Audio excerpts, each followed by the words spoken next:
Hello friends, जय Shri Ram. Welcome again.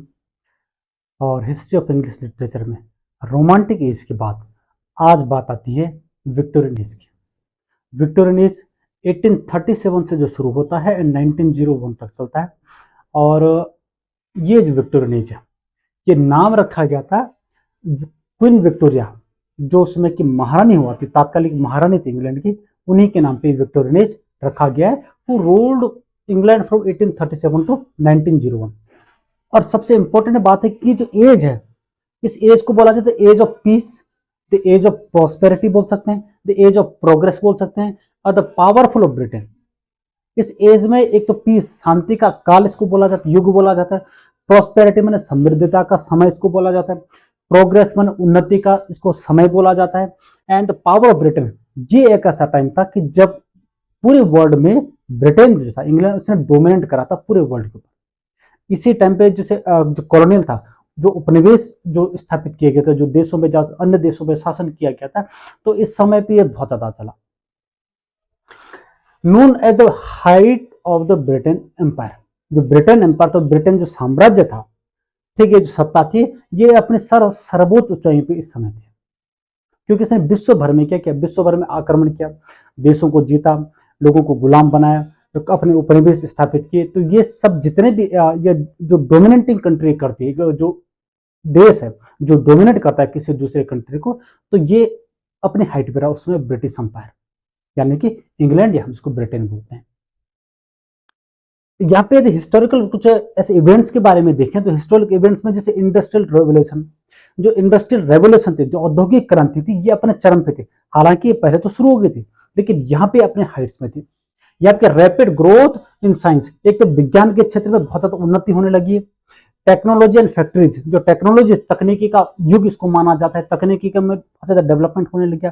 Factories जो स्थापित करने लगे विभिन्न देशों में जाकर, तो ये खासियत रही है इस समय 19th सेंचुरी की विक्टोरियन एज की। तीसरा क्या था, रेलवे एंड द टेलीग्राफ था। साइंस के क्षेत्र में जब बात करते हैं, तो डार्विन ने तो थ्योरी दी थी, द थ्योरी ऑफ इवोल्यूशन की, जो उसने अपने बुक में लिखा था उन्होंने, on the origin of species, जो 1859 में पब्लिश हुई थी। तो इसमें जो उन्होंने थ्योरी दी थी, द थ्योरी ऑफ इवोल्यूशन की, ये क्या था, चैलेंज रिलीजियस बिलीफ्स, जहां तक धार्मिक जो भावनाएं चलती आती, जो धर्म के आधार पर लोग विचारधारा अपने कॉन्सेप्ट देते थे, इसको उन्होंने चुनौतियां दे दी। क्योंकि अब यहाँ पे धर्म को नहीं है, अब यहाँ पे साइंस को, जो एग्जैक्ट है कि रियलिज्म, वास्तविकवाद पे यहाँ पे ज्यादा फोकस किया जाने लगा। साइंस की तरफ लोगों की उन्नति होने लगी, साइंस की तरफ लोगों की मेंटेलिटी बदलने लगी, साइंस को लोग ज्यादा फोकस करने लगे, जिसके कारण क्या, अब धर्म जो है वो क्या हो गया, एक ऐसा प्रतिबिंब या एक ऐसा बिंब रह गया जहां लोग मानते तो हैं, लेकिन हर बिलीफ्स जो है, जितने भी विश्वास लोगों के आज तक जो चले आ रहे थे, जो प्राचीन बिलीफ थे, जो रिलीजियस पे बेस्ड थे, धर्म के आधार पे बेस्ड थे, वो अब पूरी तरह से बदल गए। जैसे रिफॉर्म्स, जो सुधार हुए हैं सोशल, सामाजिक क्षेत्र में, पॉलिटिकल में, राजनीतिक क्षेत्र में, एंड एजुकेशन में, शैक्षिक क्षेत्र में, जो रिफॉर्म्स, जो सुधार हुए उसमें के, ये बहुत ज्यादा हुआ विक्टोरियन एज में। जैसे इंप्रूव लिविंग स्टैंडर्ड, अब यहाँ पे क्या हो कि जैसे साइंस के क्षेत्र में उन्नति होने लगी, इंडस्ट्रियलाइजेशन जैसे होने, औद्योगिक क्रांति जैसे लोग होने लगे, इससे क्या हो गया, लिविंग स्टैंडर्ड था वो क्या हो गया, इंप्रूव हो गया, उसमें सुधार आ गया। The poverty and child labour, लेकिन उसमें खास विशेषता ये रही कि पॉवर्टी, एक तो गरीबी और चाइल्ड लेबर था, जो बाल मजदूरी थी, और स्टिल सीरियस इश्यूज, उस समय की सबसे गंभीर ऐसी समस्याएं थी जो उस समय उभरी है, वो कम नहीं, वो चीजें बढ़ती गई। दूसरा क्या था, इसके कैरेक्टरिस्टिक्स देखें, कुछ विशेषता यदि इस पीरियड की देखें, तो इसमें जैसे फेथ वर्सेस डाउट, दो भाग बन के, एक तो संदेह और दूसरा विश्वास, इसके बीच में जो क्या हो गया, क्लैश होने लग गया। अ क्लैश, सॉरी, अ क्लैश बिटवीन रिलीजन, धर्म एंड साइंस, धर्म और साइंस के बीच में यहाँ पे क्लैश, टकराव होने लग गया। अब जो रिलीजन था based on the Bible, Bible पे था, एंड द साइंस, उसमें जो डार्विन थे, ठीक है, जिन्होंने जीवों की उत्पत्ति का सिद्धांत जिन्होंने दिया था, वो क्या होगा, वो उसने क्या किया, उसने जो इसको चैलेंज किया, रिलीजन को, धर्म को, जिसके कारण क्या, दो वर्ग बन गया, एक तो धर्म के पक्ष में बन गया, एक साइंस के पक्ष में बन गया। तो यहाँ पे जब साइंस था, तो साइंस ने क्या कर दिया, इस जो रिलीजन था, जो धर्म था, उसको पूरी तरह से चुनौतियां दी, जिसके कारण क्या, यहाँ पे टकराव की स्थिति बड़ी ज्यादा उत्पन्न हुई इस विक्टोरियन एज के टाइम पे। तीसरा क्या था, इंडस्ट्रियलाइजेशन, जैसे औद्योगिक क्रांति हुई तो उसमें क्या फैक्ट्रीज वगैरह हो, जैसे मशीन्स होगी या सिटीज होगी या शहर हो गए, ये अर्बनाइजेशन होने लग गया, तो इससे शहरीकरण होने लग गया। तो ये बहुत बड़ा चढ़कर इसमें हुआ किस टाइम पे, विक्टोरियन एज में, इंडस्ट्रियलाइजेशन के टाइम। फिर क्या था, मोरल सीरियसनेस, यहाँ पे जो मोरल सीरियसनेस था, जो गंभीरता थी मोरल में, जो नैतिकता की गंभीरता थी, वो बहुत ज्यादा थी। अब इस पे ऊपर काम किसने करा, इसके ऊपर काम करा लिटरेचर ने। Literature carried strong sense of duty, कर्तव्य के प्रति जो भाव था, जो गंभीरता का भाव था, मोरलिटी में नैतिकता का, रिफॉर्म जो सुधार था, उसके ऊपर लिटरेचर ने बहुत ज्यादा चीजें लिखी। चाहे जितने भी राइटर्स हों, चाहे साइंस, चाहे आपके नॉवेल्स के माध्यम से हो, प्रोज के माध्यम से, पोएट्री के माध्यम से, ये जो इश्यूज थे इनको पूरी तरह से उठाया और इसको पूरी तरह से क्या क्या डेवलप किया। ऐसा नहीं कि इसको आधे पे छोड़ा, नहीं, इसको पूरी तरह से डेवलप किया और लोगों के जनमानस के बीच में बिल्कुल गंभीर इश्यू के तौर पे इस चीज को उठाया। और इसी कारण से यहाँ पे रिफॉर्म, ये सुधार जो इस टाइम पे देखने को मिलता है, आप चाहे सोशल हो, चाहे पॉलिटिकल हो, चाहे आपका एजुकेशनल हो। फिर नेक्स्ट कर, राइटर्स ऑफन टॉट। अब इसमें क्या होता है कि राइटर्स जो थे, जो समय के लेखक हुआ करते, बहुत फेमस जो लेखक थे, उन्होंने ज्यादातर क्या टॉट लेसन अबाउट, उन्होंने किस प्रकार की शिक्षा दी, अबाउट सोशल जस्टिस, माने जैसे सामाजिक न्याय होता है, मॉरलिटी नैतिकता की बातें, फैमिली में परिवारवाद, जो ये परिवार के ऊपर जो इश्यूज थे, जो समस्याएं थी, जो चीजें थी, जो डेवलप होनी थी, उस चीज के ऊपर राइटर्स ने बहुत बढ़ चढ़कर काम किया और उस चीज को उठाया समाज के ऊपर और समाज के बीच में। रियलिज्म के ऊपर कार्य किया गया। रियलिज्म में जो यथार्थवाद था, जिसमें focus on depicting real life, जो पूरी तरह से चित्रण किया उन्होंने, किसका, रियल लाइफ, वास्तविक जीवन का, एवरीडे स्ट्रगल, के रोजमर्रा का जो संघर्ष है आम आदमी के बीच में, एंड द सोशल कंडीशन, वो जो सामाजिक सरोकार था या सामाजिक जो दशाएं थी वहां पे लोगों के, उसके ऊपर काम किया गया इस समय विक्टोरियन एज को, और इसको यथार्थवाद के रियलिज्म में इस चीज को दिखाया गया। दूसरा क्या था, कॉलोनियल एक्सपेंशन की जो उपनिवेशवाद का जो विस्तार हुआ, उसमें इसमें क्या था, प्राइड इन द एम्पायर। अब यहाँ पे जो एम्पायर था, जो साम्राज्य है, उसका तो उसको तो गर्व था, उसको बढ़ चढ़ के उसके ऊपर दिखाया गया। बट लेकिन यहाँ पे क्या गया, ऑल्सो क्रिटिसिज्म ऑफ इंपेरियलिज्म, लेकिन जो इंपेरियलिज्म है, साम्राज्यवाद है, इसकी भर भर की आलोचना करी गई, किसके माध्यम से, लिटरेचर के माध्यम से और तात्कालिक जो वहां पे जनता थी उनके द्वारा। अब यहाँ पे लिटरेचर की फोकस करें, लिटरेचर ऑफ द एज, इस उम्र, इस काल के समय के यदि लिटरेचर के ऊपर देखें तो वहां पे जो हम सबसे पहले बात करते हैं पोएट्री की। अब पोएट्री क्या थी कि ये बिल्कुल different from the romantic as है, रोमांटिक एज से बिल्कुल अलग थे। अब रोमांटिक एज में इमोशनल पोएट्री लिखी जाती थी, अब यहाँ पे क्या होगा, लेस इमोशनल, मोर रियलिस्टिक। अब यहाँ पे बिल्कुल वास्तविकता, रिफ्लेक्टिव एंड मोरल, नैतिकता, वास्तविकता और ये जो रिफ्लेक्टिव होते हैं, जो नेचर है, उसके ऊपर ज्यादा फोकस किया गया। इमोशनल जो विचारधारा थी, जो रोमांटिक एज की पोएट्री में देखने को मिलती है, उससे बिल्कुल हट के उन्होंने काम किया। अब इसमें फेमस जैसे पोएट्स हैं, उसमें जैसे अल्फ्रेड लॉर्ड टेनिसन, ठीक है, उस समय के पोएट लॉरेट भी थे, और आइडल्स ऑफ द किंग जैसे इन मेमोरियम उन्होंने लिखा है उस समय के, ये बहुत फेमस उनके वर्क्स हैं अल्फ्रेड लॉर्ड टेनिसन के, और इनको एक स्तंभ माना जाता है विक्टोरियन एज का पोएट्री के, ठीक है, लीडिंग को पोएट हम कह सकते हैं इसको।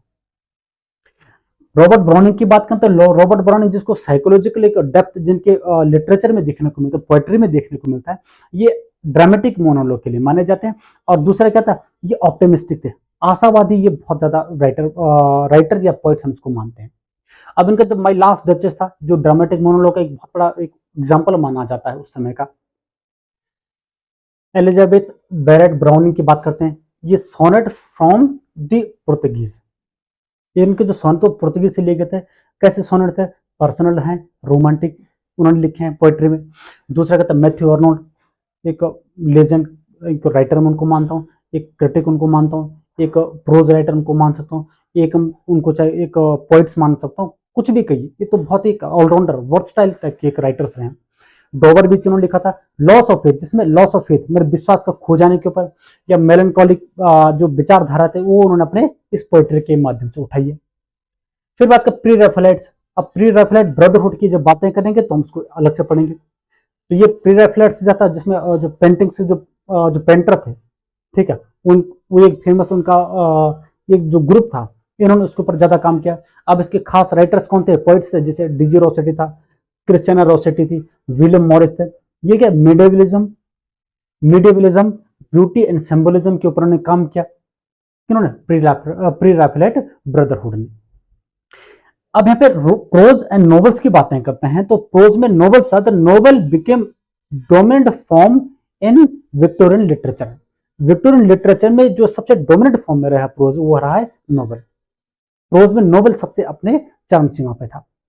अब इसमें जैसे चार्ल्स डिकेंस है, तो चार्ल्स डिकेंस, ठीक है, जैसे ओलिवर ट्विस्ट लिखा उन्होंने, डेविड कॉपरफील्ड लिखा उन्होंने, ग्रेट एक्सपेक्टेशंस लिखे, तो बहुत सारे ऐसे नोवेल्स हैं उनके जो बहुत ही एक, जिनका जो प्लॉट है या जिनकी समरी है वो बहुत जबरदस्त, बहुत ही शानदार उन्होंने एक वर्क उन्होंने लिखे अपने।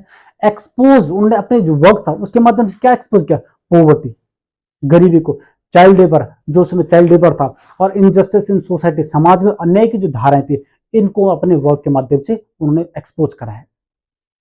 विलियम मैकपिस थाकरे की बातें करते हैं, तो उन्होंने वैनिटी फेयर लिखा था, जिसको क्या बोला जाता है, सटायर ऑफ सोसाइटी, इसको बोला समाज का एक व्यंग्य माना जाता है वैनिटी फेयर को। ये एक डब्ल्यूएम ठाकरे ने लिखा था।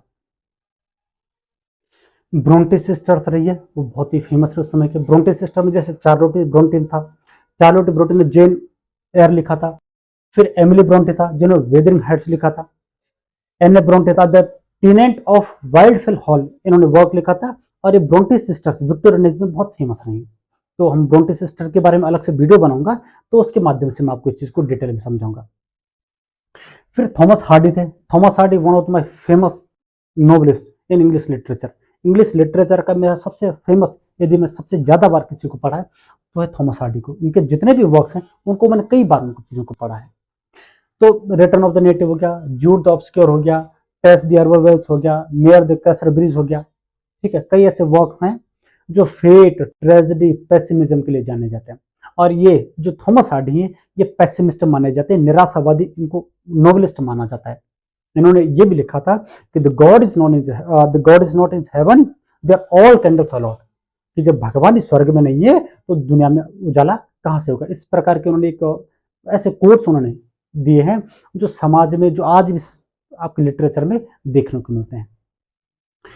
तो इनके ऊपर थॉमस हार्डी हो गया, चाहे ब्रोंटी सिस्टर्स हो गया, रॉबर्ट ब्राउनिंग हो गया, मैथ्यू अर्नोल्ड हो गया, तो इनके ऊपर ये ऐसे राइटर्स हैं या ऐसे नॉवलिस्ट हैं या ऐसे पोइट्स हैं जो ऐसे हिस्ट्री ऑफ इंग्लिश लिटरेचर के माध्यम से नहीं पढ़े जा सकते हैं। इनको अलग से व्यक्तिगत एक जो इंडिविजुअल इनकी वीडियोस बनाऊंगा तो वहां पे इन चीजों के बारे में मैं डिटेल से बात करूंगा। फिर यदि क्रिटिसिज्म की बातें करते हो, क्रिटिसिज्म में सबसे बड़ा नाम आता है जॉन रस्किन का। Victorianism art, architecture, social criticism के लिए जाने जाते हैं, ठीक है। मैथ्यू अर्नोल्ड क्रिटिसिज्म के लिए बहुत ही फेमस माने जाते हैं। कल्चरल एंड एनार्की उन्होंने एक वर्क लिखा था जिसमें जो क्या एक कल्चरल क्रिटिक माने जाते हैं, और कल्चरल क्रिटिक ये वर्क उनका जो रहा है विक्टोरियन एज का बहुत फेमस रहा है। फिर वाल्टर, ठीक है, वाल्टर पीटर है, तो ये एस्थेटिसिज्म के लिए जाने जाते हैं। आर्ट फॉर आर्ट सेक जो ने कॉन्सेप्ट दी थी जिसके लिए वाल्टर पीटर जाने जाते हैं, ये कई बार पूछा जाता है। आर्ट फॉर आर्ट सेक ये वाल्टर पीटर की कॉन्सेप्ट रही है। इसी विक्टोरियन एज में दो ऐसे जो ड्रामेटिस्ट रहे हैं वो जॉर्ज बर्नार्ड शॉ है, ऑस्कर वाइल्ड है। तो ये ऐसे हैं कि इनको लेट विक्टोरियन एज बोला जाता है। विक्टोरियन एज के सबसे लास्ट के हैं, लेकिन ये डोमिनेट करते हैं नेक्स्ट पीरियड के लिए, तो इसलिए हम इसको विक्टोरियन एज के माध्यम से नहीं पढ़ेंगे। तो हम इसके बाद जो पीरियड आएगा उसमें हम विक्टोरियन एज के बाद जो नेक्स्ट वीडियो बनेगा तो उसमें हम ऑस्कर वाइल्ड और जॉर्ज बर्नार्ड शॉ के बारे में पढ़ेंगे नेक्स्ट वाली एज में। अब यदि हम बात करें थीम्स ऑफ विक्टोरियन लिटरेचर या थीम्स इन विक्टोरियन लिटरेचर, विक्टोरियन लिटरेचर की जो थीम रही है उसके ऊपर बात करें तो सबसे पहले conflict between science and religion. Science और जो रिलीजन, जो धर्म था, उसके बीच जो द्वंद्व था वो लिटरेचर सबसे मुख्य काम था। दूसरा क्या था, सोशल रिफॉर्म के ऊपर बातें करी गई। पॉवर्टी हो गया, चाहे वुमेन्स राइट्स हो गया, एजुकेशन हो गया, या अन्य प्रकार जो चाइल्ड लेबर हो गया, वो जो सोशल रिफॉर्म के ऊपर उन्होंने ज्यादा फोकस किया, ठीक है। इंडस्ट्रियल जो प्रोग्रेस रही है वर्सेस ह्यूमन वैल्यूज के ऊपर, ये दो भागों में बंटा है लिटरेचर। एक तरफ इंडस्ट्रियल प्रोग्रेस की बातें करी गई, दूसरे ह्यूमन वैल्यूज के ऊपर लिखा गया। तीसरा क्लास डिवाइड, जो जाति था, जो भाग था। अब क्लास डिवाइड की बातें हैं तो क्लास दो भाग में बट गया। एक तरफ तो एरिस्टोक्रेट्स हो गए, दूसरी तरफ पुअर वर्कर्स हो गए। तो इस प्रकार से समाज दो भागों में बट गया। तीसरा क्या था, मोरलिटी के ऊपर लिखा गया लिटरेचर, ड्यूटी के बारे में, रिस्पेक्टेबिलिटी के बारे में बात करी गई लिटरेचर के माध्यम से, और लव एंड फैमिली वैल्यूज के ऊपर इस विक्टोरियन एज में जो लिटरेचर था उसमें ज्यादा काम किया गया। उसके बाद जब एस्थेटिक मूवमेंट होता है, आर्ट फॉर आर्ट सेक होता है, और डिकेंडेंट मूवमेंट जो था, इससे क्या हो गया, इससे जो मॉडर्निज्म था, जो आधुनिकवाद था, 20वीं सेंचुरी के 20वीं शताब्दी के लिए क्या हो गया, जहां से विक्टोरियन एज से रास्ता खुल गया। और इसी के साथ क्या होता है, जैसे ही ये एस्थेटिक मूवमेंट होता है, उसी के साथ धीरे धीरे आर्ट फॉर आर्ट सेक की जो विचारधारा के साथ ये विक्टोरियन एज खत्म हो जाती है, और उसके बाद फिर पांव पसारते हैं मॉडर्निज्म के, आधुनिक का। ठीक है, तो दोस्तों ये विक्टोरियन एज हमारा पूरा होता है। आपको वीडियो कैसी लगी आप जरूर कमेंट में बताइए। जितने भी साथी हैं वहां तक वीडियो जरूर शेयर करें, और बेल आइकन को, नोटिफिकेशन का जो बेल आइकन उसको जरूर दबाइए, ताकि मेरे आने वाले जो वीडियोज है उसके बारे में आपको इन्फॉर्मेशन मिलते रहे। तो मिलते हैं फिर नेक्स्ट वीडियो में, तब तक के लिए धन्यवाद। जय श्री राम।